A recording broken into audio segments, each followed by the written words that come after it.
G'day, I'm Rob. And I'm Dave. And you're listening to our wrap-up show for Series 11 of Doctor Who. Dave, how are you? Not too bad, Rob, and that's right. This is the episode where we get to look back a little bit more calmly at the episodes.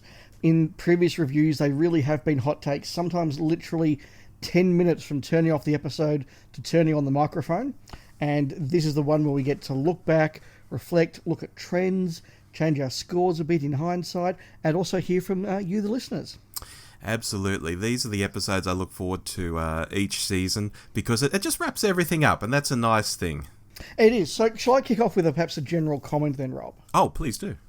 So for me, this season, looking back, and this isn't a new thought, but it is a very middling sort of season. I have enjoyed large parts of it. I've not enjoyed some of it, but once again, there've been no classics. There are 4 episodes that I think are really good, I've really enjoyed, and I've said to other people who've been a bit iffy about this season, no, go watch those 4. They're actually quite good.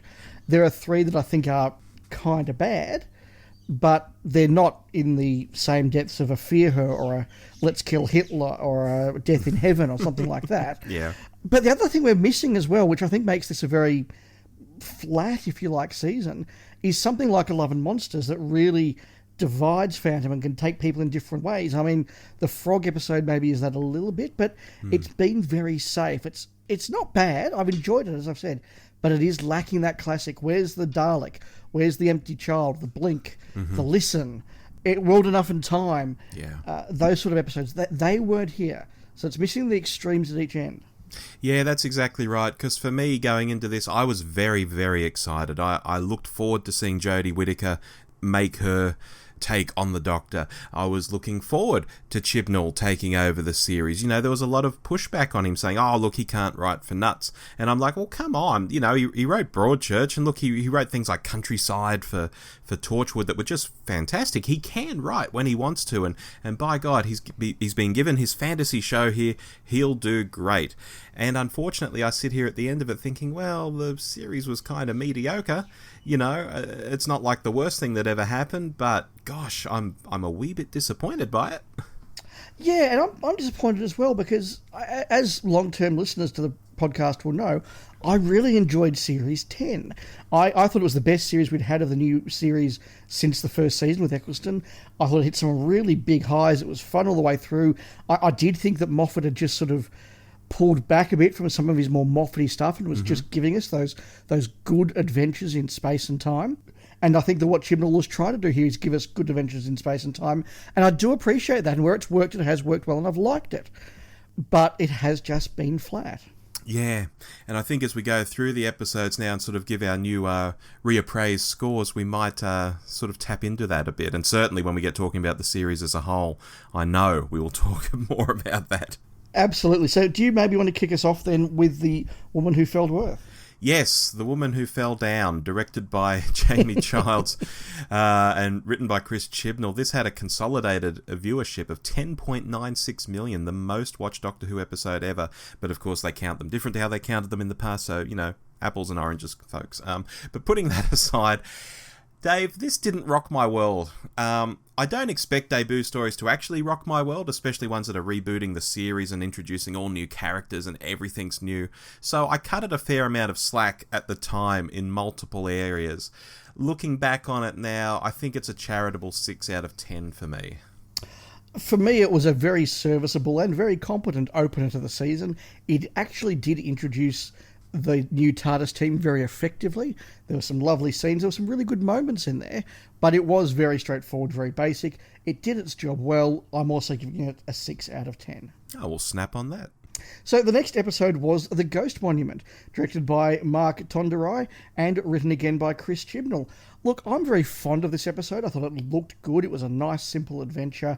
I agree, looking back, it was very insubstantial. There's not a lot to sort of... there wasn't a lot of meat on it, but I enjoyed it as a simple episode, a nice second episode of the season. I gave it a 6.5. Okay, Consolidateds on this were 9 million on the nose, so a drop of almost 2 million viewers from the first one. I found it, when it was a direct follow-on from the previous episode, I thought that was exciting. I thought there was some good visuals, good location filming in particular out in South Africa. But the whole thing felt really small and non-epic when the quest, there were characters in the story who had their own quest, but the TARDIS crew had the quest of finding the TARDIS. That prize should have felt massive when they got to it, but it all felt a bit small and it just didn't gel for me. So probably another 6 out of 10 for me. Okay, I was a little bit more generous, but only by half a mark. A wee bit, yeah. Moving on to Rosa, also directed by Mark Tonderai and written by Malorie, Blackman and Chris Chibnall. He must have made some tweaks to the script or something. 8.41 million here, so another drop of about 600,000 people. This one, I think, Dave, made us sit up and take notice. To me, this was more like what Doctor Who could be, and I felt very warm towards this. I think the biggest downside was the villain, who wasn't much chop, but generally, this was very good. And 3 episodes in, I thought, aha, maybe the series has found its groove. 8 out of 10. Yeah, this is the first of the episodes I really enjoyed. It's not in my top 2 for the series, but it was a good one. It told a nice story with good characters and nice ideas very well. I did think it maybe pulled a couple of punches when I look at what other episodes in this series did. It was very, I won't say safe, because the topic wasn't safe, but it was straightforward. For that reason, I'm giving it an 8 out of 10. Oh, snap again. Which brings us to the episode that I have dubbed Spiders in an Empty Hotel, more correctly known, of course, as Arachnids in the UK, directed by Sallie Aprahamian and written by Chris Chibnall. This, for me, was one of 2 duds. Not an offensively bad episode, but just dull. The characters weren't engaging, the plot wasn't that interesting, very little really happened. At the end of the day, as I said in our Hot Take review, if you're promising me Arachnids in the UK, and you're giving me a few spiders doing not a lot around an empty hotel, that's dull and that's disappointing. I've got to give this one, looking back, only a 4. Mm-hmm.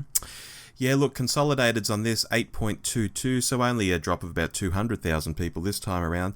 But Dave, this was just rubbish. This was my low point of the series, period. How many issues do I have with it? Heaps. The Trump light guy, the spiders that don't feel like they were threatening much at all, the very poor ending. It was just awful. And snap again, 4 out of 10. Which takes us on, of course, to the Tsuranga Conundrum, directed by Jennifer Perrott, written by Chris Chibnall. Consolidateds of 7.76 million, so a drop of a lazy 500,000 there again. This was panned by a lot of podcasts and fans alike, Dave, who seemed to think it was worse than Arachnids.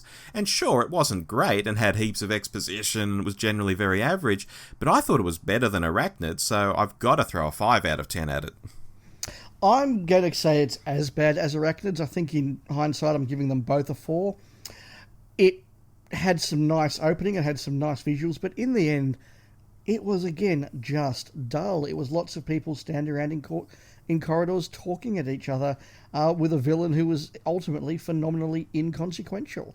I thought it was dull. Once again, it's another 4 from me. And it's a real shame, looking back at this series, that I think what were the 2 low episodes for both of us were back-to-back. And that really made the series sort of feel like it was really dragging at that critical point, episodes 4 or 5. That's a real shame. And straight after Rosa, too.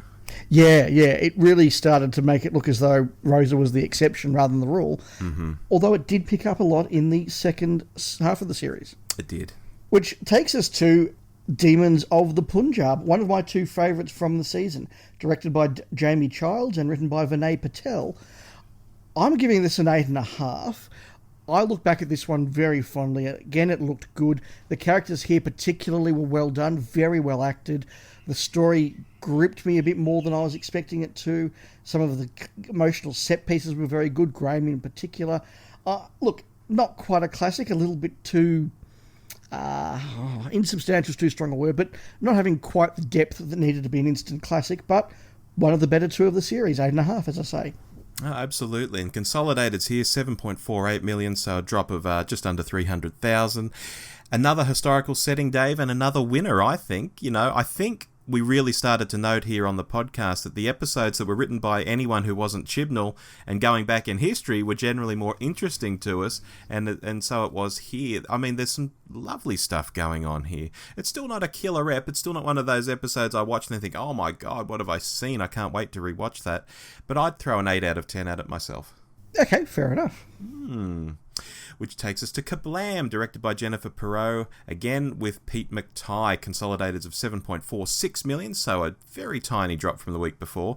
I thought this was a fun, enjoyable romp, Dave, and it felt like it was written by someone who knows their Doctor Who and who likes Doctor Who, and I liked it then, I still like it now. It's another one, though, that got panned a bit more than I thought it would. I thought this felt like a good average ep, the kind of thing I'd like to see most weeks in the series. 7 out of 10. In our hot take review of Kerblam, ! I gave this a 9. And looking back, I think that's half a point too generous. I'm going to give it an 8.5, equal with Demons of the Punjab. As you said, Rob, it was a good, fun space adventure. I thought that there were some nice tense moments, which were very rare in this series. Once again, like Punjab, the characters were good, the acting was good. It used the TARDIS screw, probably the best of any episode of this season, and the most evenly of any episode of this season.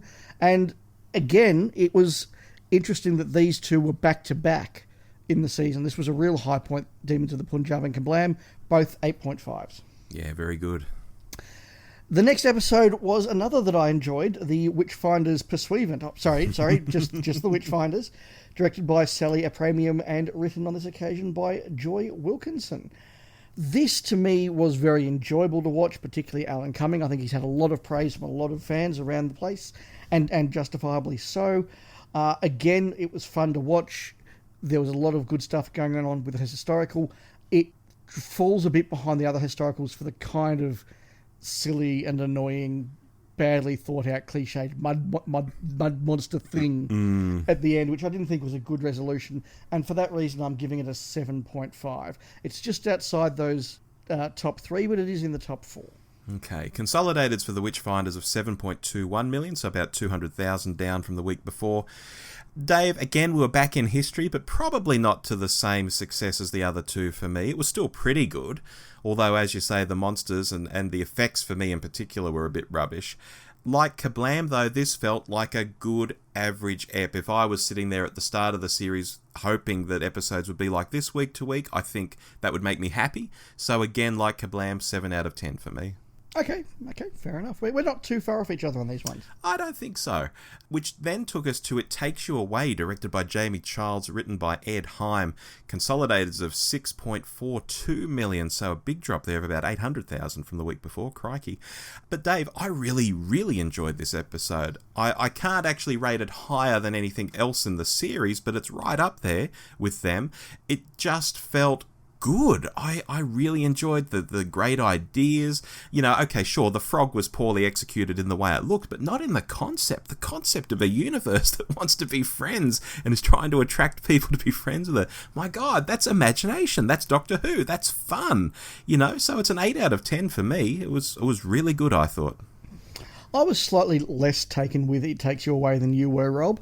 I like a lot of the pieces of this. I thought that opening third, which I said at the time, very M. Night Shyamalan, the village signs, that was really effective.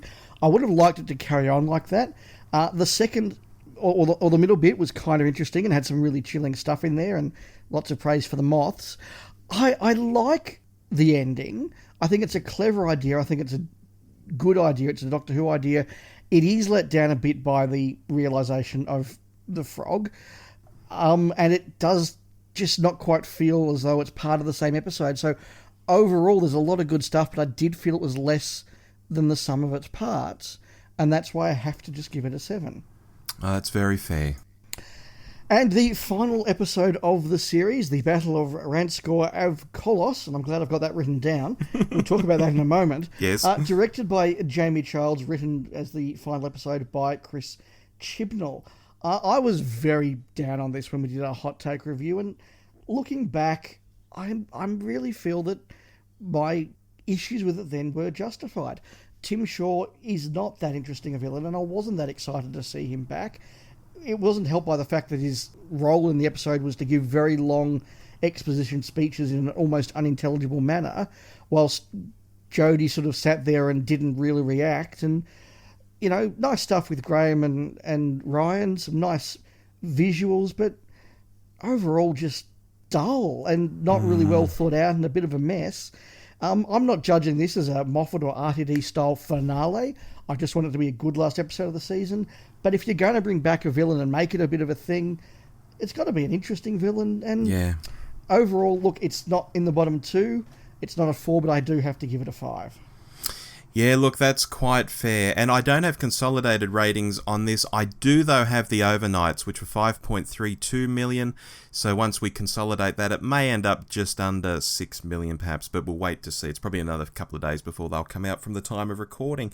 Dave, for me, this was just disappointing. It was a letdown. Like you, I wasn't expecting an all-singing, all-dancing finale, but the way this just plodded along, and yeah, Chris was back on writing duties. Ugh, it was like, oh, everything's going wrong at the end of the series. You know, sure, there were some good ideas, but it just didn't say a whole lot to me. It could have been so much more.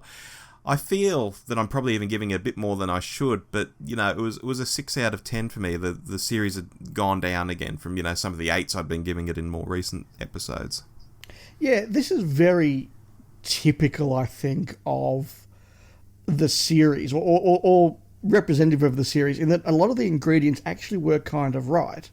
It just didn't all come together in a really effective way. And I want to make another point about this one, Rob, that I did fail to make last week, and that is just to talk about this title, Battle of Ranskoor av Kolos. Now, if I didn't have that written down in front of me in our show notes in a running order, I wouldn't have remembered what that was.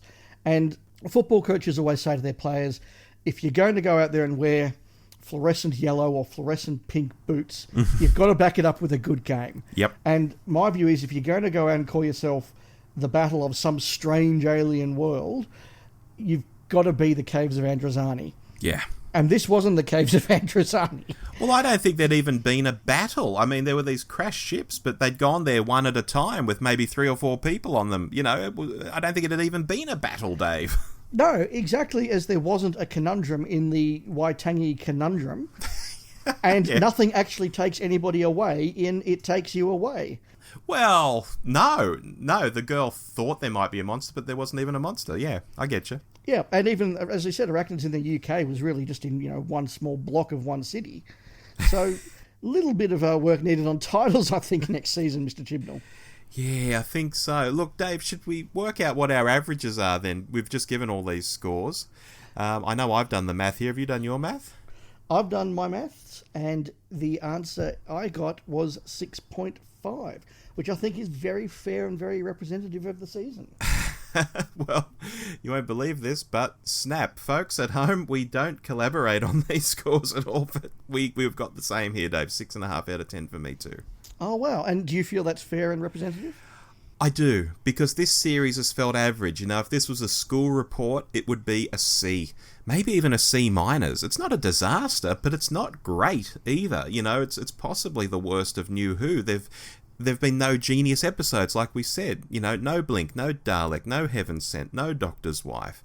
You know, nothing that made you stop and go, oh, wow, that was very special. We went close. You know, at the end of Rosa, it was like, oh, that was very good. That's what Doctor Who can do. Hats off. But it still wasn't a Blink. It still wasn't a Dalek, you know.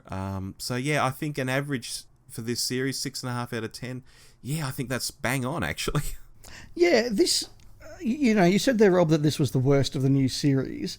I don't know about that. I mean, I compare this to season 5, which was Moffat's first season, which did have a bit of a feel of him not quite sure what he wanted to do and maybe turning the ship a bit from RTD, and, you know, some nice fun episodes in there. Probably a couple of my favourite Matt Smiths are in there, in fact.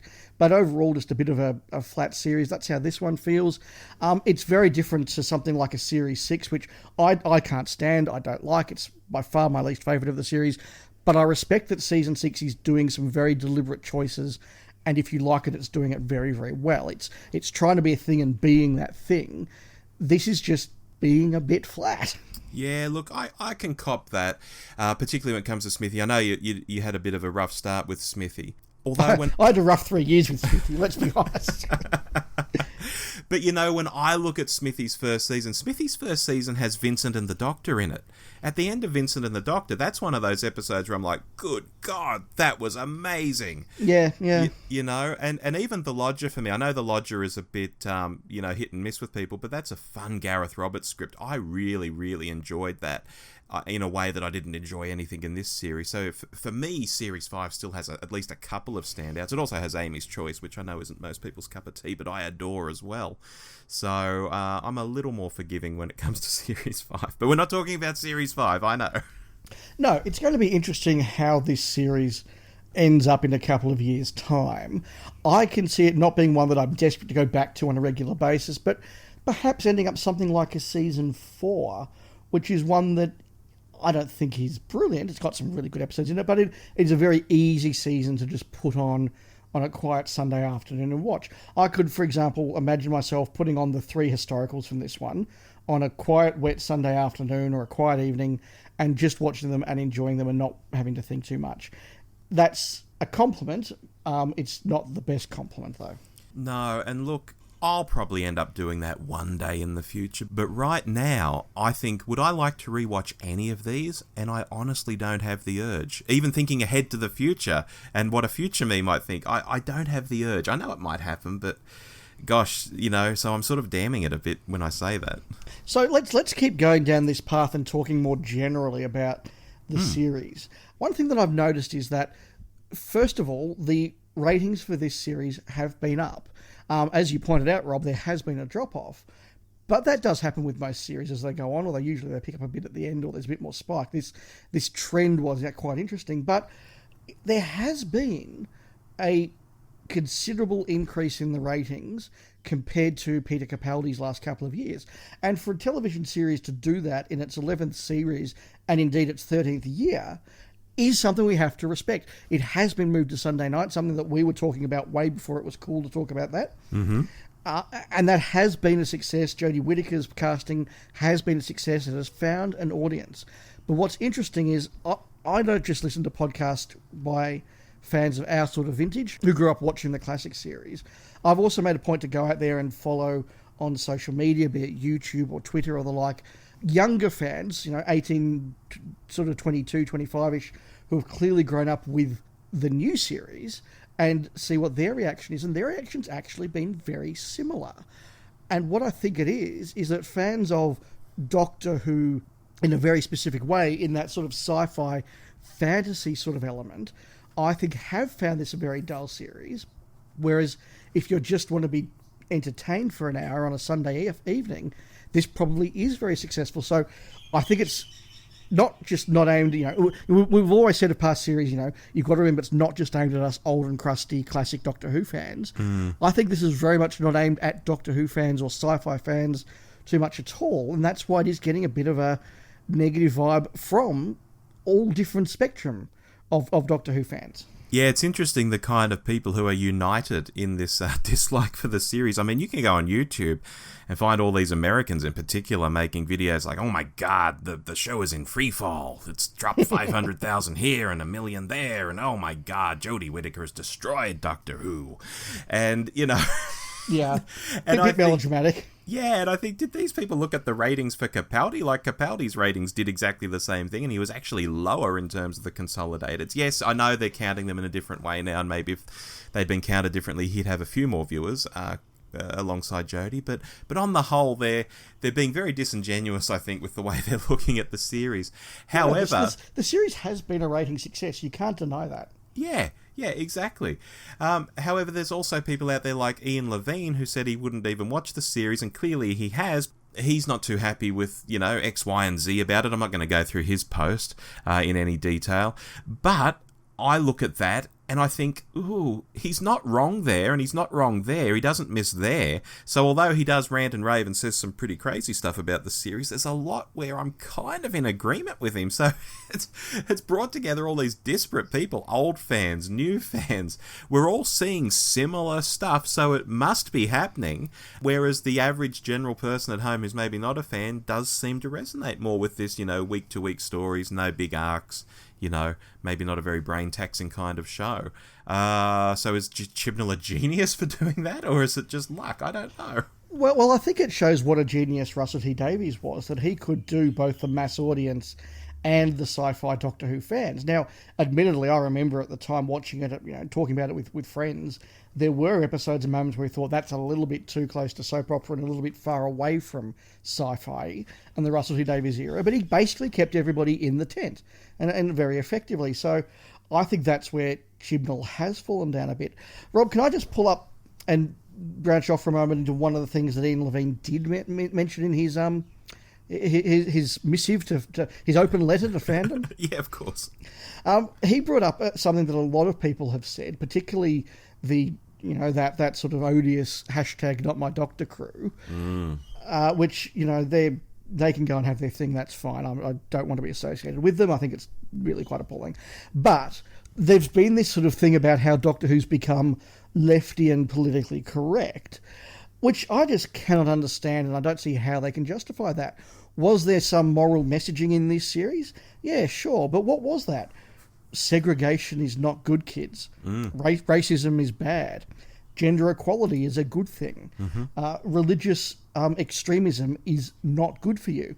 Like, that's not political correctness. That's just some pretty basic, moral trappings in which to have a series, and stuff that Doctor Who has been doing way back into the 1960s. Look at the Barry Letts era, where they talked regularly about ecology and conservation and multinationalism and those sort of little homilies from the Doctor.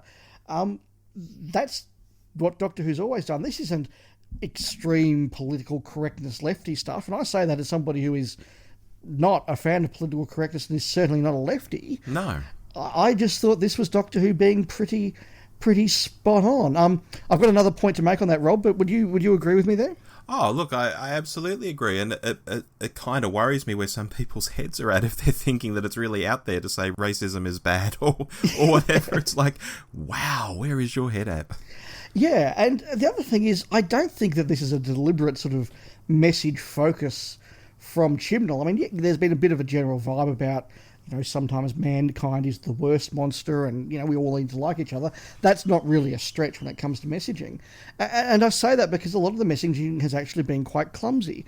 Rosa has a very strong anti-segregation vibe, as of course it should, but the way that Kraskow is dealt with, as I said in the episode, is kind of very clumsy, and, he's basically no platformed, and that's just not helpful. But I don't think that that's what Chibnall was thinking. He just wanted to get his villain out of the episode before they had the scene on the bus.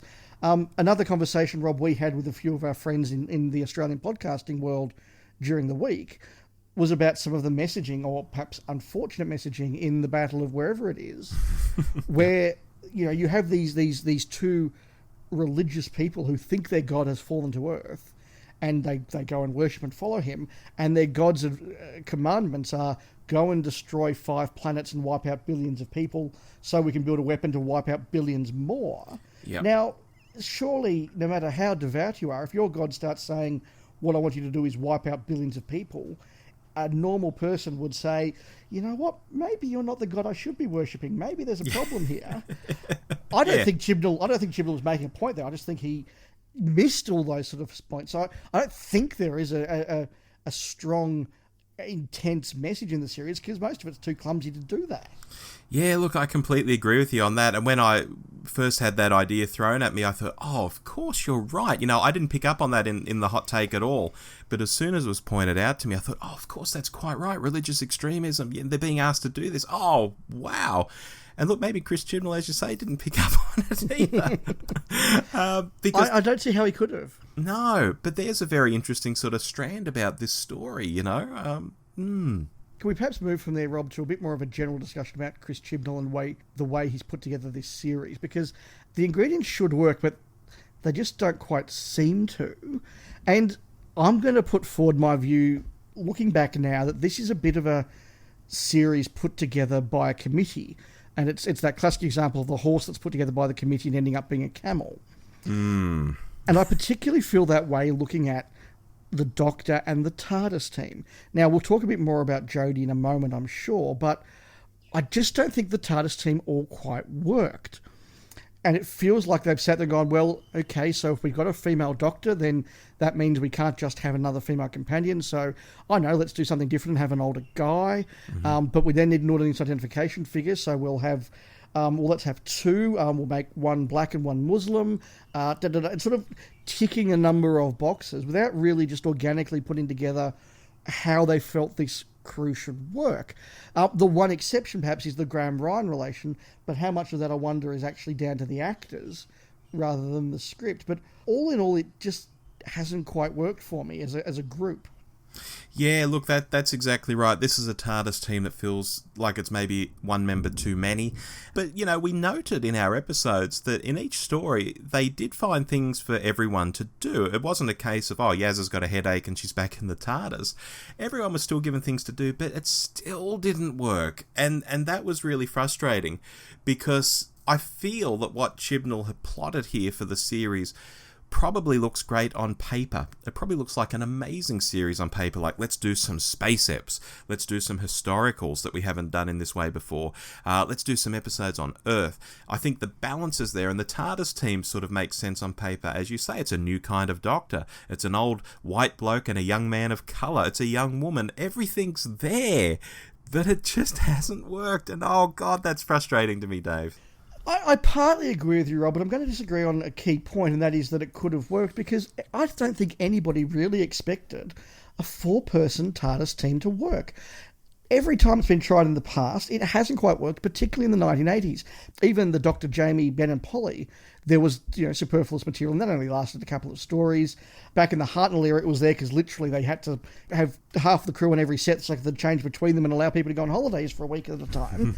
It didn't work. Now, I agree, it hasn't had that thing of having a companion back in the TARDIS or locked up or under some floorboards for 2 episodes, and the capture thing, but it hasn't allowed us to really develop all of the characters as well as they can be, and there's one that I think particularly fell down, and we'll talk about her in a moment. But the other problem with having a large TARDIS team is that in one episode of Doctor Who, there is only so much of the pie in terms of script and story to go around. And if you've got 4 main characters taking up portions of that pie, there's less for the guest cast to have. So unless you really have somebody like Alan Cumming just come in and just take half the pie for himself and the rest of you can get stuffed, which is fine. And, he's senior enough as an actor to do that. Yeah. Otherwise, you just have not a lot of depth and material and meat for the guest characters and the guest cast. And I think that's why a lot of them have felt very flat and very underdeveloped and, frankly, not very memorable. The villains haven't had time to really get out there and become a big part of the story and very memorable. No, not at all. And I think there'll be more room for them to breathe had there been less of a TARDIS team. Yeah, I mean, this is one of my notes. There were villains who just weren't interesting or a real match for the Doctor to stand up to them and show that, she's the Doctor. And I think the worst was in Arachnids, where you had Mr. Trump Light just shooting the spider and walking off, see us, and he's off, and that was the end. What? Are you kidding me, Chivers? Are you seriously kidding me on that? Yeah, absolutely. And Kraskos from Rosa, who had a bit of a confrontation with the Doctor, but there was no real moral come-to-Jesus moment of him really being confronted with what he was doing. It was just, well, I've got to get you out of the story now, so we'll tech the tech and off you go. Yeah. And look, I think stemming from these villains not being interesting or a real match, there was a distinct lack of threat for our heroes throughout this whole series. It hardly felt like they were ever in peril. They felt invincible, just sort of, bouncing through these different landscapes. Nothing's going to touch them. I think once maybe in It Takes You Away, I sat up and felt the stakes were a bit raised, like they were stuck in the in-between zone or whatever the hell it was called, and I thought, ooh, this feels dangerous. And it was like one of the only times the whole series it felt dangerous, and that's just not good enough. I've got some thoughts on that, but I'm going to save them for our season Chibnall death count. Okay.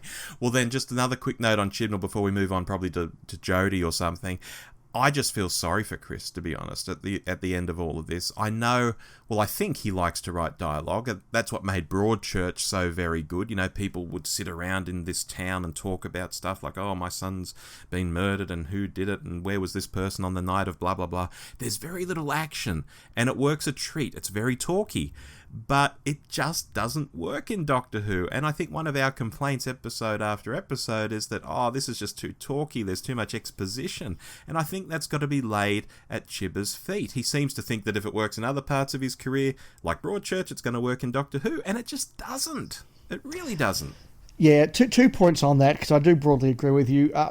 Yes, if this was a different sort of series, that sort of approach could work very well. I'm thinking of something like 13 Reasons Why, where the first series of that particularly was all about an incident occurs, and how do the characters deal with that? How do the parents deal with that? How do the friends deal with that? How do they deal with each other? And so there's a lot of time for introspection and talking and exploring rather than action. That's that sort of a series. Doctor Who is not that sort of a series.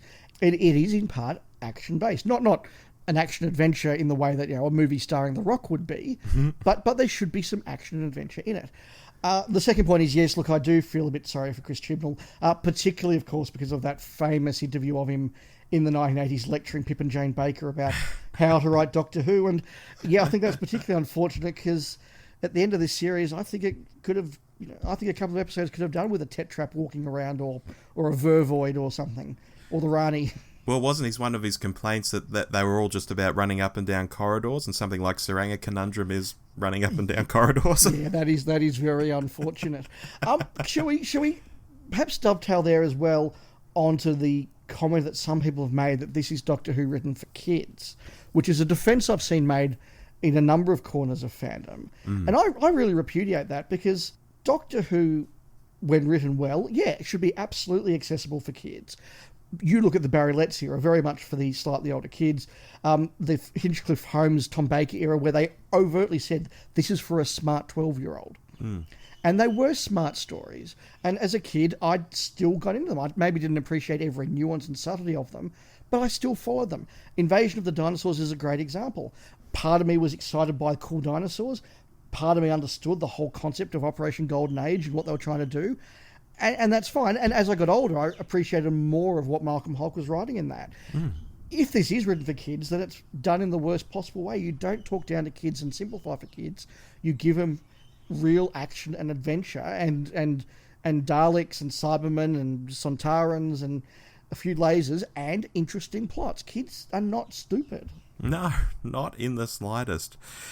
Which, Dave, makes me want to talk a bit about the Doctor, because she's in the middle of all of this. And I made a note that this isn't a Doctor who's, stood tall and made the role her own. And this could be in part due to what's happening around her in terms of the stories. If you don't have those great adversaries, you can't show off your stuff. I get that.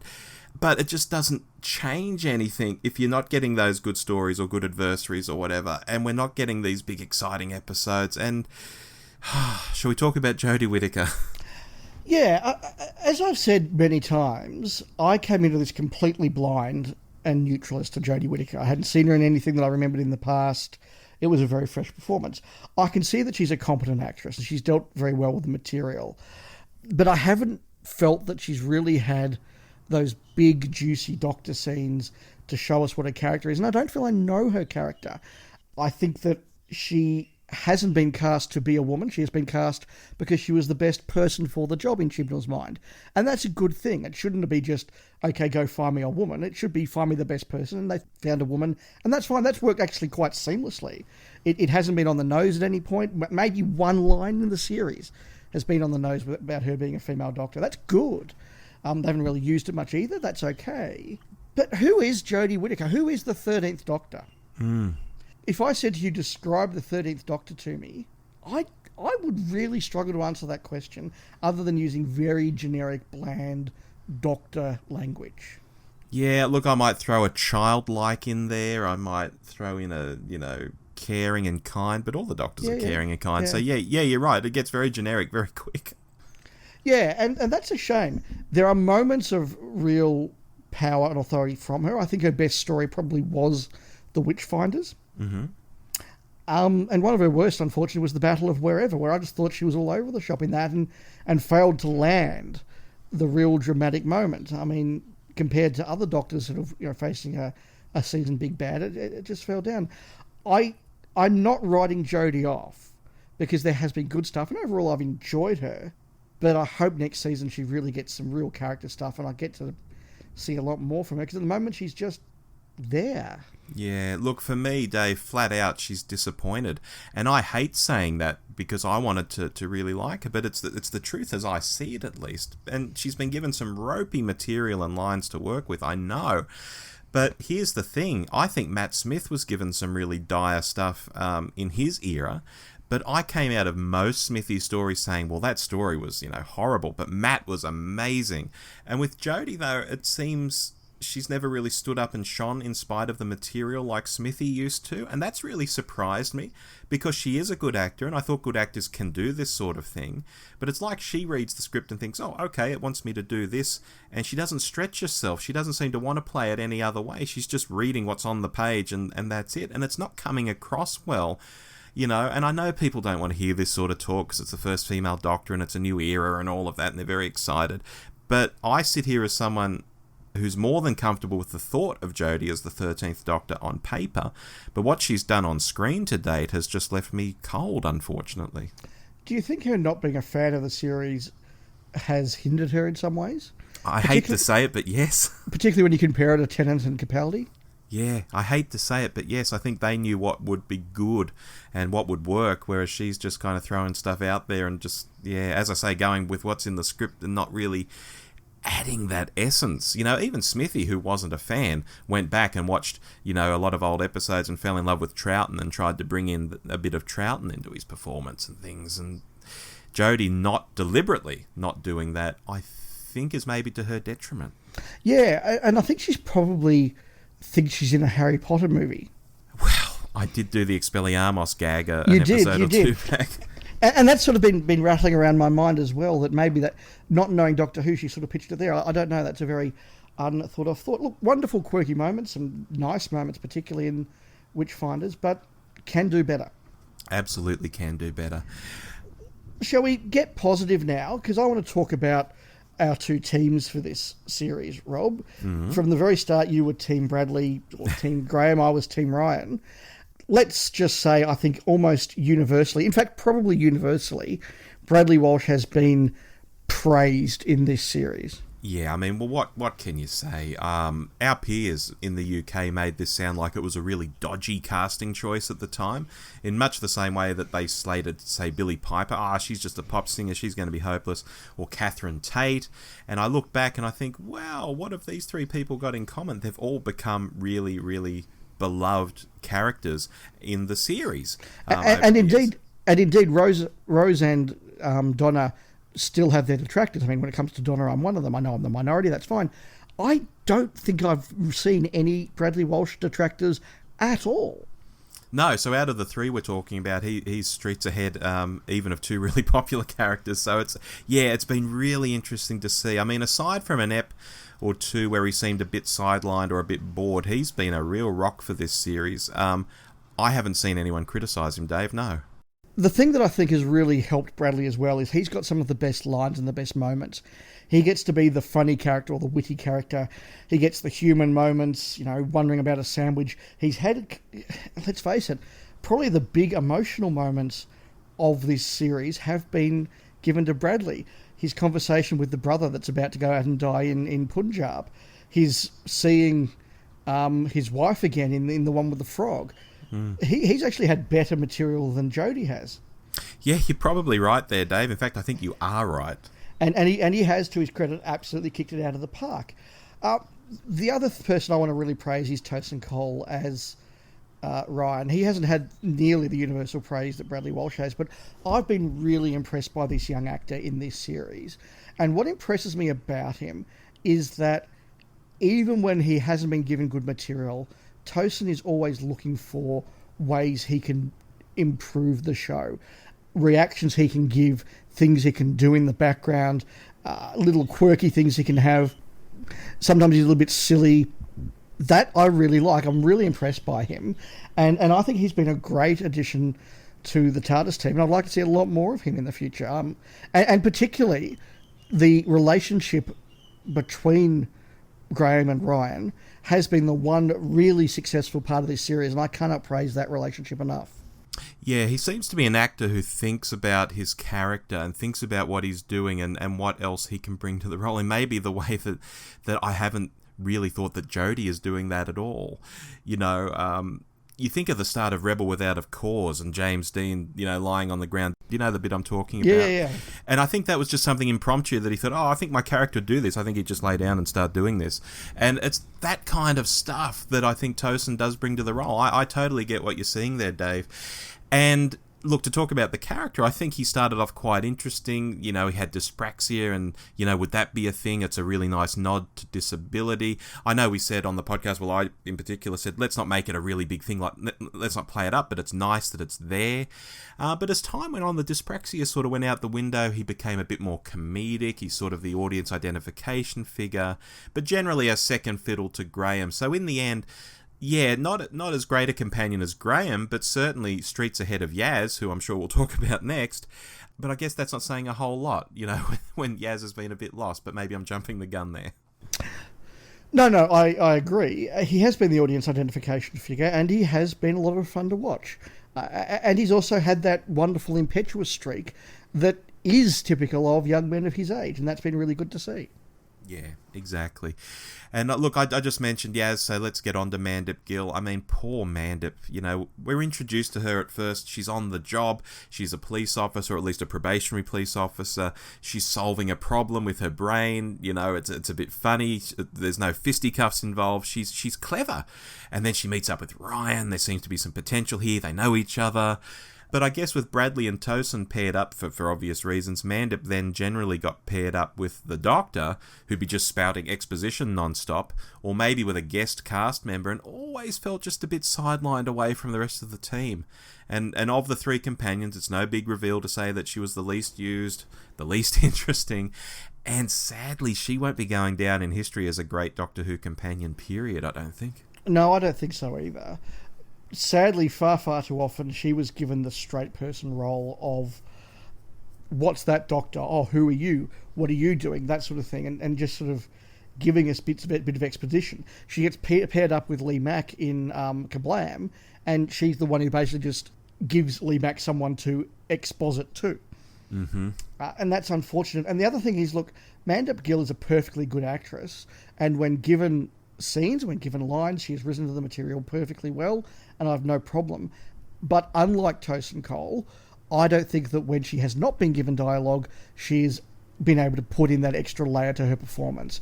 Maybe I've missed it, maybe I'm being unfair, but I don't think she has risen, even when given poor material, in the way that Bradley and Tosin have. Yeah, completely agree. Now, there's a couple of more things to chat about before we take off to the sports desk, Dave. The first is the composer for the series, Segun Akinola. The second is the Chibnall death count. Which of those do you want to tackle first? Well, look, you've really sort of followed the music for this one, Robin. You're quite a fan, so why don't you start on that one? All right.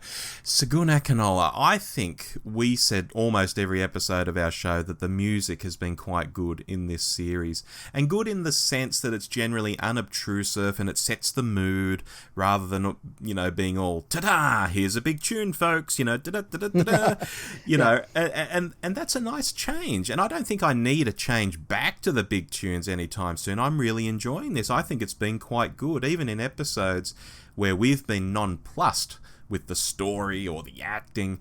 The music's always been there, doing just what it says on the box. So, you know, Akinola's been a really decent find this series. I can't fault him, to be honest. Rob, we've got a lot to talk about in this episode, so I'm simply going to say I absolutely agree with you. I've really enjoyed it, and yeah, everything you've said, you could have spoken for me. Oh, lovely. Well, let's move on then to the Chibnall death count. It stopped on 19, Dave. I found this quite surprising. Yeah, this is extraordinary because the Chibnall death count concept was something we put together after the first episode where 5 characters were knocked off in 50 minutes. And in particular, they were knocked off in generally very memorable ways. There was the guy that was throwing salad at Tim Shaw and got blown away. That really dark and powerful thing where the grandfather got off the phone with his granddaughter and then got killed. You know, these were actually quite memorable, almost Saywood-esque deaths. And we thought, okay, well, let's see where this goes, because after 10 episodes, there could be 50 of these things. Yeah. This could be a bloodbath of a season. For the kids. Yeah. And we end with 19. So actually over a quarter of the deaths in this series were in one episode. Yeah, it really wrong-footed us in many ways, that first episode, I think. And I think that does go some way towards explaining why we found this a slightly dull series, because death in Doctor Who, and indeed in any drama, does raise the stakes. And you look at where there have been deaths in this series, they do tend to have been in better episodes and have raised the stakes at the right moment. I think of something like Kerblam, where the young girl was killed by the test... what was it? The test bubble wrap. Yeah. And that was a very dramatic and quite harsh moment where we've got to know this character, we've grown to like her, we know a bit about who she is as a person, and suddenly she's killed in a quite violent way, and the stakes have been raised. The same in something like Demons of the Punjab, again, where the deaths are foreshadowed and there is tension there. I contrast that to the Battle of Warwick, wherever the hell it is, where there actually wasn't that. And if you could imagine that episode where we'd met a character at the very start, we got to know them over 40 minutes. And over 40 minutes, you can really get to know a guest character, learn to like them, and then they get killed 10 minutes before the end, and suddenly it seems a whole lot more powerful for us. I'm thinking of Linda with a Y from Series 1, whose death still sticks with us and absolutely raised the stakes. Yeah, look, I completely agree there, Dave. Unfortunately, though, even when there were these deaths raising the stakes, it still wasn't raising that level of threat against the Doctor and companions, unfortunately. I mean, I think of Kerblam, and Lee Mack's death did show us that, there is something quite nasty happening here. But that came, and you raised this on our episode, the way Yaz goes, there's something dangerous down there, you're going to go in my stead? Okay, off you go then. And he went off and got killed. Whereas she should have gone with him, etc., etc. Yeah, but even so, that was another death in that episode that again escalated the tension. So you meet Lee Mack, he gets killed, tension raised. You meet the young girl, sorry, her name escapes me, she gets killed, tension raised. Yeah. And I don't think it's a coincidence this was one of the more exciting episodes of the season. No, it certainly does raise the tension, and it certainly does help. I know there are people out there who don't like when, a lot of characters get bumped off. They get a bit upset by it, but I do think it's part of drama, and I do think there could have been a little bit more of it in this series. Yes, so it has been interesting following this Chibnall death count, and we'll remember that 19 number and see how it compares when we're back in 18 months doing series 12. We will indeed. Shall we go to the sports desk? Let's go.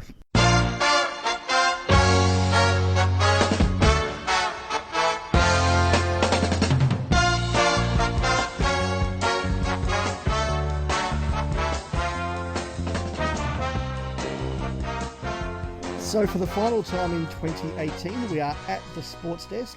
This is where we talk about the awards we're giving out for an episode. But on this case, we are going to be talking out our player of the season, our play of the season, and our foul of the season. So, Rob, do you want to kick us off with your player of this season, of season 11? Oh, Dave, this is the big one, isn't it? And for me, I don't know if I'm going to get a snap here, it's Bradley Walsh as Graham. Whilst you haven't got a snap, I am not at all shocked that that's the case.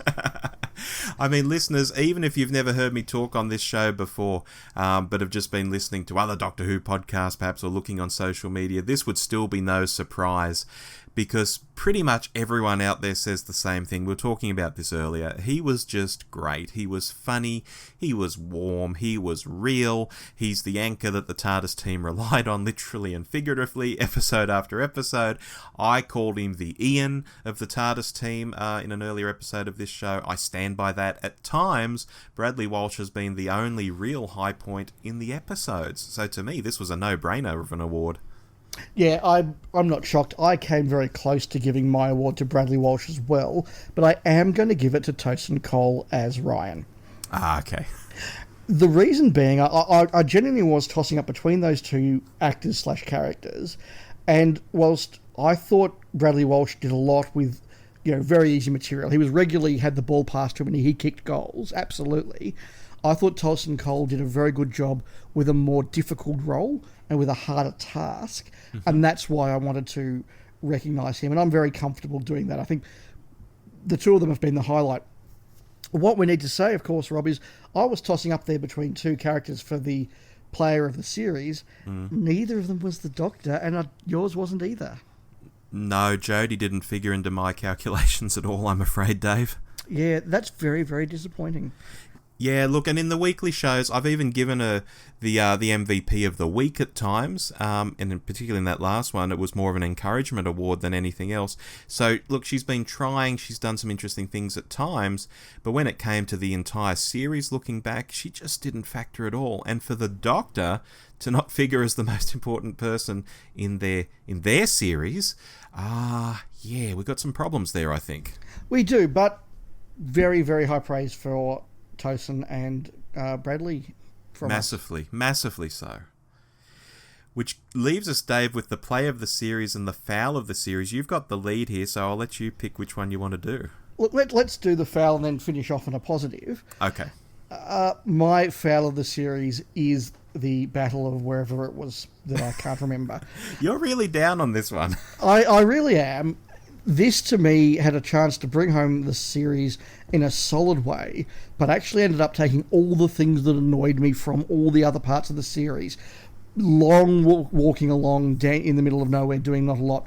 Long exposition scenes. Jodie not playing it strongly enough. Lots of just talking about what we're going to do rather than doing it. A less than interesting or exciting or threatening villain. It sort of cherry-picked all the things that had annoyed me and put them all into one big place, made it unintelligible, and I just thought it was such a shame. I was really ready to say that the second half of the series was really good. It was a strong second half. That meant that a slim majority of the episodes of the series were really good. This was the one that just made me go, nah. The good episodes were aberrations and standouts. And I really am down on the battle of whatchamacallit.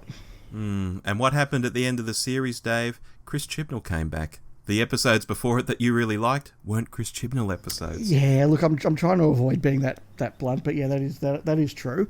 And look, maybe when we see the New Year's Day ep, that will actually be the real finish to the series, and I'll be more excusable of this one. But no, I am down on it. I'm giving it my foul. Okay. Well, look, my foul, and this won't be any surprise given what I just said a moment ago, my foul of the series is Chris Chibnall. I remain absolutely gobsmacked, Dave, that a guy who has loved Doctor Who all his life was finally given the show. He had extra long to prepare for it. He asked for extra time. He said, I'm not going to do that Christmas special, Moffat. You come back and write that, and I want extra time, and I want this, and I want that. Everything was given to him on a silver platter. And yet things like Arachnids in the UK are his opening shots in this war. That's gobsmacking. Maybe if we were 3 or 4 series into the Chibnall era and he tossed off an Arachnids, you'd cut him some slack. You'd say, oh, poor guy, he's overworked. Arachnids was the best he could do. Oh well. But no, this is one of his opening stories, Dave. This is decades of fandom come out to play. This is Chibbers able to say and do whatever he likes, and he does that. That's crazy. No, that's not crazy. That's beyond crazy. That's gobsmacking to me. If I could change one thing from this series, it would be to go back to Chris Chibnall just before they start filming on day one and say, look at all of your scripts, and any time when there's an exposition scene, take out the red pen and just cross them out. Well, at least half of it. Well, yeah. No, just cross it down and let the action show what's going on. I don't disagree with you. I do want to stress, though, to me, this is not so much a case of really bad writing as a case of a lot of near missing. All the ingredients are there. It's got a lot of things going for it in this series, and some of the episodes have worked well. But you're right, it hasn't quite come off together. I think that with a bit of time and a bit of feedback, this could end up being really good. I hope that's the case for the next series they do. Yeah, I wonder if he sits at home and watches this and sees this. I wonder if he thinks, yes, all my ideas just didn't quite come off this time. I'm going to give it a really red hot go next time around. Or whether he just thinks he's created genius. I don't know. Or whether he, looks at the few thousand Doctor Who fans going, could be better, and then looks at the 6, 7, 8, 9, 10 million people watching and says, to hell with them. Yeah, maybe. Anyway, Dave, that brings us to the play of the series. And I'm going to go first here and say, I think the play of the series was that they did something different this time around. And this applies in multiple areas. Just think, there's a female doctor. There's episodes that generally didn't link up. I think only episodes 1 and 2 really linked up. There were no big arcs going on, no big returning monsters. This was Doctor Who designed for younger folk to learn about history, and for just people tuning in week to week who didn't need to know what had happened 2 weeks ago with River Song or something, And given what it was coming off the back of the Moffat era, this was going to be a different and necessary thing to be doing. So hats off to Chibnall for recognising that and making it happen. As I've said earlier here, though, in execution, there was no genius episode, not even a hint of one. And as you've just been saying a moment ago, the ingredients didn't quite add up. So it hasn't quite come off, but I do think the ideas behind this series have been sound, in theory at least. And for me, that's the play of the series, that I think they plotted this out pretty well, even if it didn't come off. No, I like that. There is stuff to praise in this series. We have been very critical and pulled out the negatives of it, but there have been good things. And what I'm going to praise as my play of the series is the effectiveness of bringing back those historicals. Of my 4 favourite episodes of this series, 3 of them were the historicals. I thought they were all great. They were all done well. They all sparked my love of history and got me engaged. I liked the way they were done respectfully. There was so much good stuff in there. And if nothing else comes of this series, then some young kids, boys, girls, go along to Wikipedia or Google and start looking up James I, the Witchfinders, Rosa and segregation, the history of India and the British Empire and partition, in the same way that many of us fans went and looked up the Reign of Terror or Marco Polo or the Crusades. Maybe we didn't look up orchids from the Amazon, but, If some young kids are inspired to go and learn a bit of history and maybe even really learn to study history out of the back of this series, that's a really good thing in Doctor Who at its best. I'm full of praise for that. Fantastic. Well, look, a number of listeners have written in over past weeks with emails and things, and we haven't included those on our weekly shows because they're just too long. And what we're going to do now is read out a bunch of these. So this will probably take a little while to get through, Dave, but I think it's worthwhile to hear what our listeners have been thinking in detail too, just like we've done our detailed thoughts in this episode. Yeah, I've been really impressed and excited by how many people, and often different people, have taken the chance to get involved and be part of these podcasts and give us feedback. So, yeah, we are going to take the time now to read those longer form ones that didn't quite fit in a hot take, but are definitely worth hearing from. All right, I'm going to kick off with one from Daniel Watts. Hello, Daniel. He says, "Hi, Rob and Dave. I have been listening to a few Doctor Who podcasts during my rewatch of Modern Who earlier this year in preparation for Series 11. I came across your show when searching for reactions to The Woman Who Fell to Earth. After hearing your thoughts on the premiere, I decided to check out your other content. You are both very easy to listen to, and your good humour and love for the show is evident." That's lovely. Thank you. I've made my way through many of your monthly episodes, mostly ones that focus on the modern series, and always look forward to my lunch break when I go for a walk and plug you guys in. Your conversations always make the cold, wet British weather bearable, just about. Isn't that nice, Dave? Someone on the other side of the planet walking around in a park listening to us. Yeah. I have watched a selection of Hartnell, Troughton and Pertwee stories, and although I don't always have a frame of reference for your discussions, exclaiming, "I understood that reference," to myself whenever I do, your excitement and almost encyclopedic knowledge of the classic era always makes it worth a listen. I've considered sending an email for a while, but decided to put virtual pen to paper after your hot take review of The Witchfinders. One of your faves, Dave. Yeah. Rob and a couple of your listeners mentioned how this episode felt like it should have aired earlier in the series. I've been keeping up with production of this series, and it's my understanding that the original order had been shifted. Along with Demons of the Punjab being brought forward and It Takes You Away being pushed back, The Witchfinders was also moved. What is assumed to be due to editing issues, the episode is only around 46 minutes long, this was planned to be either episode 4 or 6 originally. This is consistent with a few things I noticed when watching, such as the Doctor mentioning not to interfere in the past, only 2 episodes after doing just that. There's also the running thread from the first few episodes with the Doctor ending up in some places she wasn't planning on going before they eventually arrive back in Arachnids in the UK. Note Graham's reference to Yaz, we must be close to home. Also, as episode 4 of the series, it would have aired around Halloween. And what's more Halloweeny than witches? Spiders, I guess. Some of these points may be circumstantial, but I don't think it's a coincidence considering the general early series feel this episode gave off. Just thought it was an interesting discussion point and speaks both to the positives and negatives of having a mostly standalone series with minimal continuity. Keep up the good work, guys. It's always a pleasure seeing this show pop up in my podcast feed. All the best from Daniel. Oh, thank you, Daniel. That is stuff I did not know. And yeah, very interesting to hear that. And that does actually make a bit of sense. In fact, it makes a lot of sense. Well, indeed. I mean, in some episodes I'd mentioned that It Takes You Away had been recorded in the first shooting block alongside The Woman Who Fell to Earth. I didn't realise, though, that it might have been intended to have been shown a lot earlier in the run. And gosh, if It Takes You Away had been in the first few episodes, what might have been? This whole season might have felt a bit different. Yeah, I think it would have, particularly if it had broken up a couple of those weaker ones. Agree. We have a letter from regular correspondent Mike Solko. Hello, Mike. He says, Dear Dave and Rob, I have come to confess my sins. Ooh. Early in Series 11, I voiced the opinion that a series of decent to good episodes without a heavy arc would be a refreshing change of pace. I was wrong. Mm-hmm. As the season draws to a close, it turns out I was entertained by every episode sans Tsuranga and Arachnids. The other 8 stories were all enjoyable enough when viewed in isolation.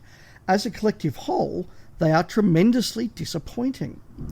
Chibnall and team created 3 new companions who had the potential to be more human and real than anything we've seen for 5 or more years. Instead, we had characters who barely evolved from the second or third story.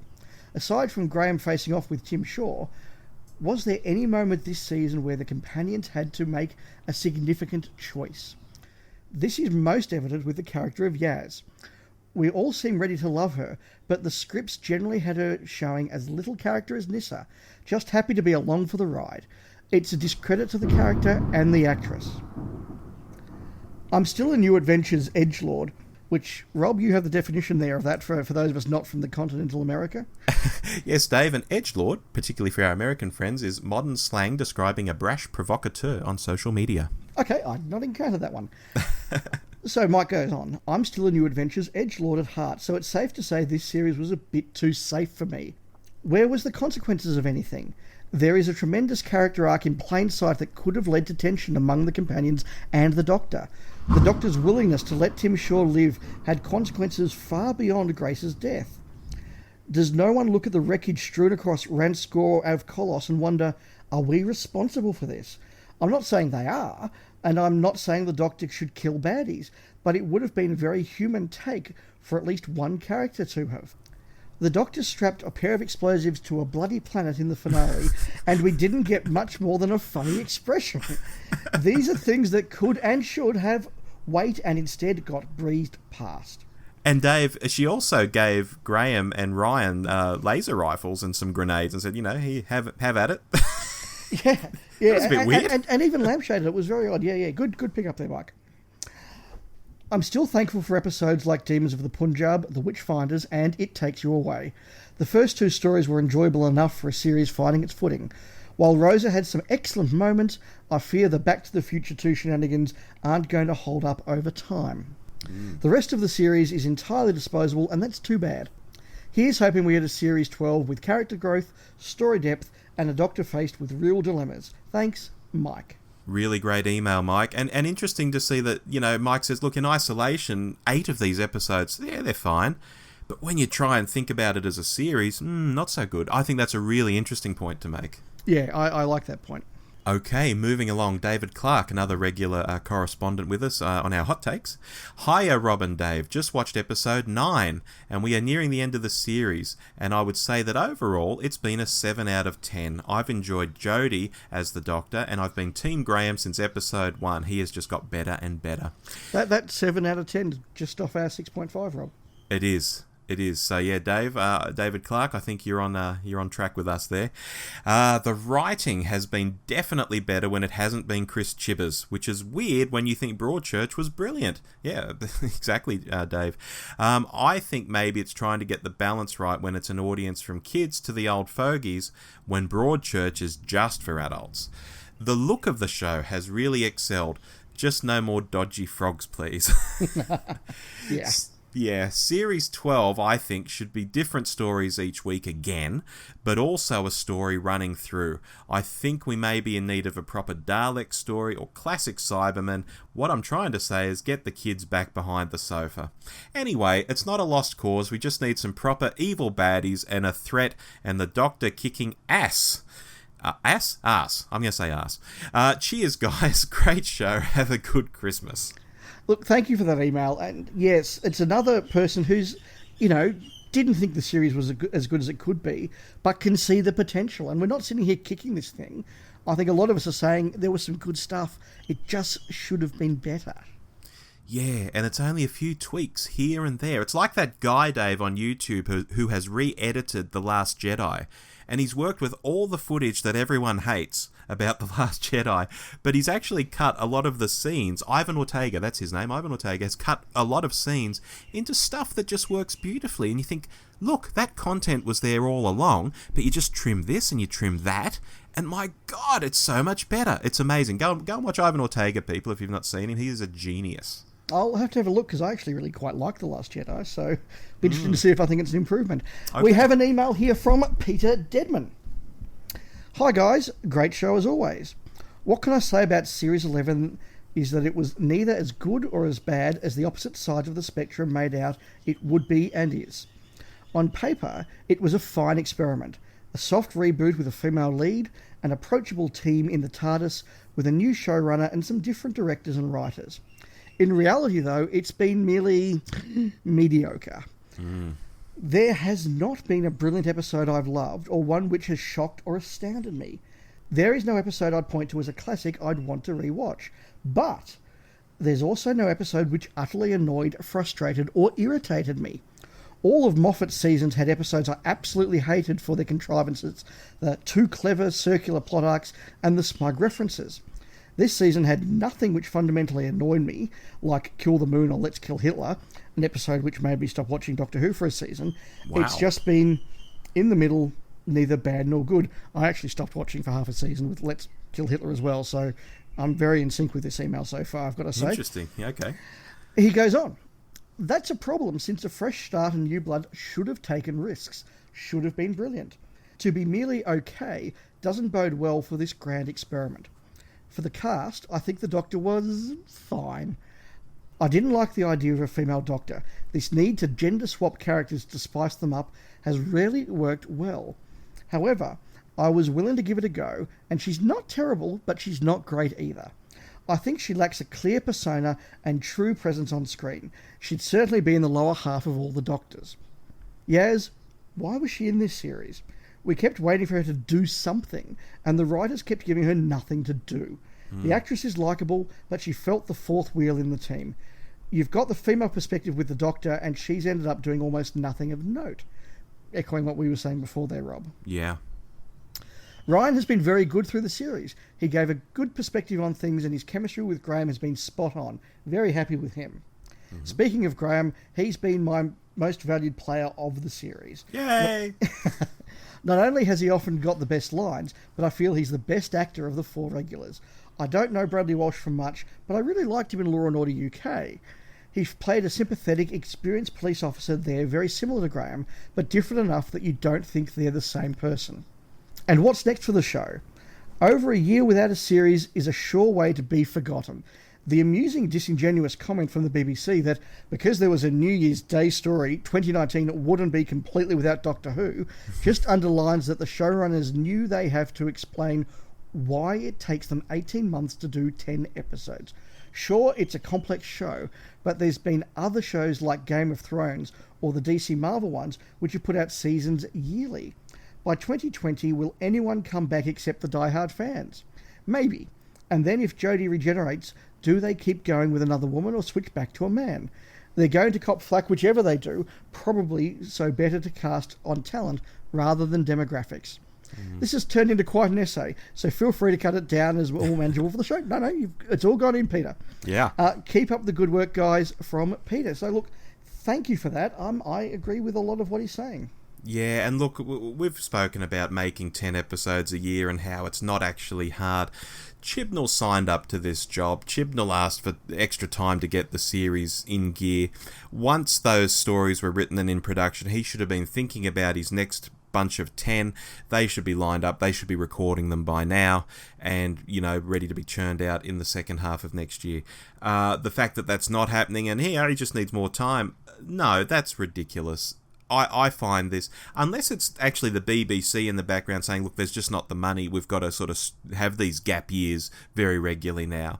I think it's just ridiculous. Russell T Davies popped out all those seasons of 13 episodes a year like clockwork to begin with. Everyone thought that was fine, but now that Chibbers can't do it, you have these apologists out there saying, oh, give him a break, it's 10 episodes, it's really tough. And it's like, oh, what? Are you kidding me? Yeah, I have some thoughts on this, but I'm going to save them for the news segment of our next monthly podcast. Okie dokie.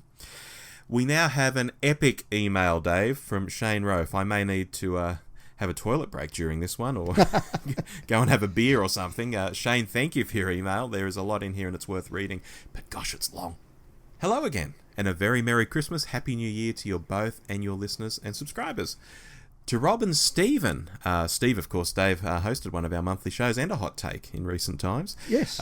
Thank you for your last monthly show and a huge appreciation for, again, not only reading my emails, but also pronouncing my surname correctly. So many people get it wrong, but you guys say it right every time. Oh, well, we're here to please Shane. Now, series, what is it? 11 and a half, if you include Tennant specials as a season, or season 38, I think, if you're counting from the classics, or year 55, if you're simply going on longevity. For my take on the year that was, for Doctor Who on TV, I'm going to be wearing two hats. The first is my casual viewer hat, and the second is my Doctor Who fan hat. Firstly, casual viewer. I watch the series each week twice over. I have ever since its return. You see, when the Doctor returned to TV, I met the woman who became my wife. I even sort of dressed as Tennant's Doctor for the wedding, except for the sneakers and long coat. It was so hard to get a brown with blue pinstripe suit in Australia. Oh, that's pretty cool, Shane. Even though she grew up with a Trekkie dad and enjoys Doctor Who, I've never converted her to full fandom. We're not the couple that goes to conventions in full cosplay together. Despite my nerdism, she has always remained a casual viewer. Thus, I watch the show for me, the fan, so that when I watch it with her, I can help explain some of the plots and continuity references. This was particularly important during the latter half of RTD's run and almost entirely for Moffat's run. My wife's favourite Doctor in all that time has been Christopher Eccleston, though recently this has been challenged by Peter Capaldi and now Jodie Whittaker. Interesting. I want to hear more. Yeah. The reason why she has enjoyed the latter is that she has found the stories remarkably easy to follow, much like Series 1 was back in 2005. The stories have been generally standalone adventures with minimal timey-wimey stuff and complicated references to classic Who. And that is my biggest tick for this year, a return to simple Doctor Who where each week we go on an adventure through time and space with our favourite Time Lord and maybe learn something along the way. Enjoyable, relaxing and fun. For that aspect alone, I will give this series an unqualified pass mark. Well done, Chibbers and the new production cast and crew. Now, slipping on my fan hat. I think I know where this is going, Dave. I wouldn't say this series was a train wreck, but it was seriously underwhelming. I think a new season with a brand new Doctor needs to hit you hard and grip you from the start. I got that with nearly every other Doctor. John Pertwee's first season blew you away. Even Colin Baker's first dig made an impact because it was so shockingly different at the time. Let's not go on about the entire run, but ... The absolute tempo template for how to introduce a new Doctor has to go to Tom Baker, though. Apart from Robot, it was a stellar season. Oh, you probably disagree there, Dave. I think you like Robot. I really do like Robot, but that's okay. I know the point he's making. Yeah.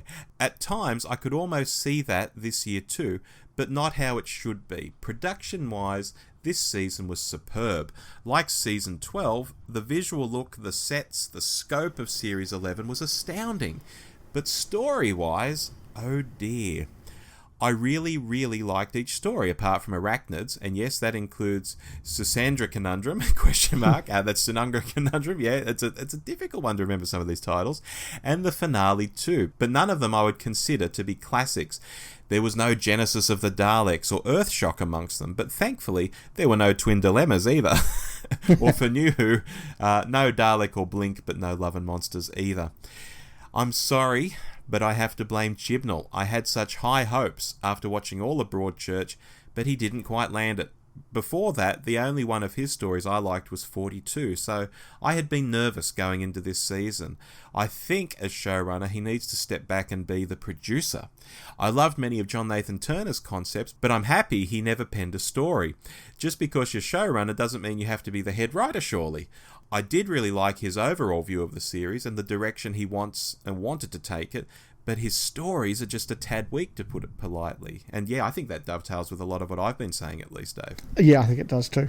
Now the TARDIS crew, and I'm talking companions here, not the Doctor, from best to worst. Number 1, well, I was Team Graham from episode 1, and it didn't change throughout. Bradley Walsh was brilliant and almost a scene stealer. I'm glad he and the Doctor didn't pair up too much, as I feel it would have given the haters vindication to say he should have been the Doctor and not Jodie. His arc was great, his acting was spot on, and he was grounded and believable, 10 out of 10. I didn't go much for Ryan at the start, but that was mainly due to some preconceptions I had of Tosin before the series kicked off. In some interviews, I had seen he appeared too aloof or disinterested, but as the series went on, I warmed to Ryan a lot. Like Graham, his arc made sense and was well done, his character was fleshed out and rounded, and he was superbly acted. Ryan gave me so many laughs, but, like Graham, so many relatable moments of reality. Very good. Sadly, someone has to be last, and, well, it has to be Yaz, through no fault of her own. I think Yaz is brilliantly portrayed, and I've enjoyed so many aspects of her character. I do feel like we know so much about her without actually knowing her, and I put this down to the loss of 3 episodes this season. Sure, each story may have been longer, but in the urgency of setting up a plot, having guest cast, resolving a story, and moving on to the next adventure, I think we have one too many companions crammed inside the TARDIS. With both Ryan and Graham having an arc that needed fulfilling, I found more focus had to be put on them, and Yaz would too often be put out to pasture when we had a big supporting cast to cater for. Maybe some 2-parters would have alleviated this congestion. Again, this comes back to Chibnall. Why want 3 companions if you didn't have a plan for each of them to be explored in depth? Exactly. Bang. Spot on. As for the Doctor, well, yep, I'm happy with her. She captured me in episode 1, and I've enjoyed her all the way through. Look, the Doctor's the Doctor. Male or female is irrelevant. However, this may be also what has detracted from her a tad as well. I wrote in one of my other emails to you guys that I had heard it rumoured that the season was written for the Doctor before the gender was revealed. That, to me, explains why so many people seem to compare her with other Doctors. Personally, I like to think these lapses into traits of other incarnations show that all these personalities live inside the Doctor and sometimes bubble to the surface. But I have a feeling that's not the case, and it's simply that this is my Doctor as pictured being played by David Tennant, but is instead being played by Jodie Whittaker coming through. Which brings me neatly to my wrapping up of my wrap-up. I'm confident Season 2 of this Doctor will be better. Now that we, the viewers, and hopefully the writers have a better understanding of this Doctor, we will see her flourish into a more well-rounded character. Now that the first female ever hype has died down, we can just settle into what is typically the middle period of a Doctor's run.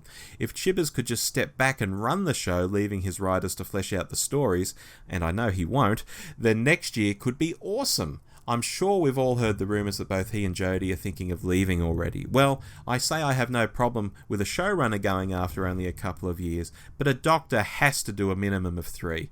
Apologies to Paul, Colin and Chris. Oh, and one final point. My player of the series, the composer. He is by far the one undoubted consistent positive for the show this year. Overall, I would give Series 11 a pass, but can do much better. Cheers from Shane.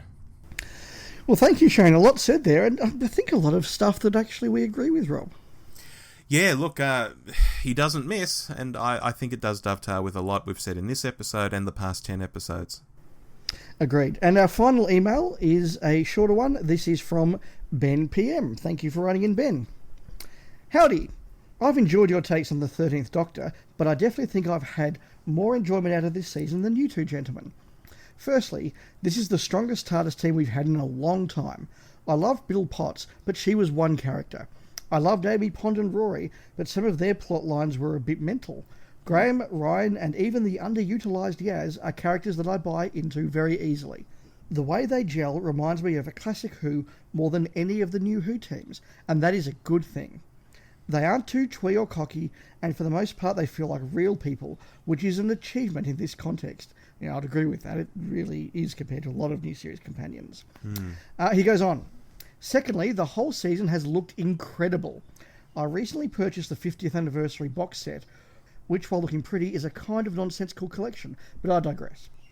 Jumping back into Moffat Who after watching Chibnall's was jarring. The editing and the feel of New Who can be quite strange and oddly specific. At the time it came out, I didn't really care about it, but in hindsight, New Who has always had a bit of a look and a feel that was very different to most other television. I think Chibnall's production has looked like popular film, or at the very least an attractive, regular, biggest budget television show, and it's the best Who has looked since the New Who era began. I would agree with that. We've praised many times the look of this, haven't we, Rob? Yeah, especially when they were on location in South Africa for two quite different looks. One in Rosa, which was urban, and one in Ghost Monument, which of course was out in like desert sort of landscapes, and that just looked amazing. Punjab's still the best visually for me. I really like that. Oh, the fields of poppies, yeah. Lastly, I'm on board with Whittaker. I love the ultra-lefty speeches about morality, I love her jokes even when they're cringy, and I hope we get more than 2 seasons from her. I very much agree that it'd be great to see her work with another showrunner, but I'm not as anti-Chibnall as you lads. I think he's achieved quite a lot and brought a fresh style and realism to our favourite show. As much realism as you can for Doctor Who anyway. Cheers fellas, hope you have a nice Christmas break, and I wish you all the best for the new year. Thank you, Ben, for writing in. That's some good thoughts, and yeah, good to hear somebody who's particularly positive about it all. Oh, absolutely. And look, I just want to pull him up on us being anti-Chibnall. Absolutely, I've criticised Chibnall here. I've criticised him for not being able to knock off 10 episodes a year. I've criticised him for his, he just can't seem to write Doctor Who very well because he puts too much talking and exposition into it. Yeah, I've criticised him for those things too, but I've also said a lot of encouraging stuff about him as well. And I think he's had great ideas for the series. Shane picked up on this as well, that his vision for the series, I think, is probably spot on. And the ingredients he's tossed into the pot are very good. This is praise for Chibnall if it's not coming across. Let me say it very clearly. It just hasn't sort of worked for me, for us. So I wouldn't necessarily say I am anti-Chibnall. I'm not sure you'd feel that way either, Dave. No, I'm not. No. I do understand how it might come across that way, though, when I'm, laying in the boot to different things he's done, but I wouldn't even see myself as being anti-Chibnall.